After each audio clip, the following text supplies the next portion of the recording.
Guys, আজকে হচ্ছে কচুরমুখীর পায়েস করব। চলুন শুরু করি। তো ফার্স্টে হচ্ছে কচুরমুখীটা সুন্দর করে কেটে নিব, এরপর হচ্ছে আমি পাটায় সুন্দর করে বেটে নিব। এই যে কচুরমুখীগুলো ছোট ছোট করে কেটে নিয়েছি, এখন হচ্ছে এগুলো পাটায় সুন্দর করে মিহি করে বাটবো, তারপর হচ্ছে পায়েস রান্না করব। এই যে হচ্ছে কচুরমুখীগুলো নেব, এখন সুন্দর করে বাটবো।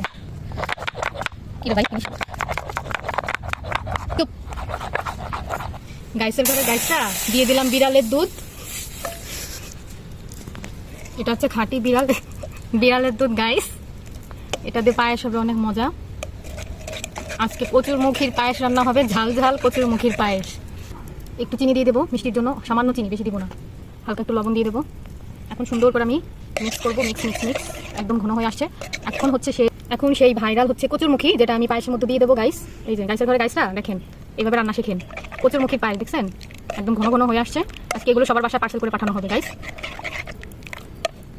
ঝাল করার জন্য একটু মরিচের গুঁড়া দিয়ে দেবো, কারণ এটা মিষ্টি ভালো লাগবে না। আর দেখতে অনেক কালারফুল লাগছে, একটা সুন্দর কালার আসছে, পায়েসের মতোই কালার চলে আসছে দেখেন। ওয়াও, এগুলো খেলে আপনারা মানে কি বলবো, পাগল হয়ে রাস্তায় রাস্তায় দৌড়াবেন গাইস।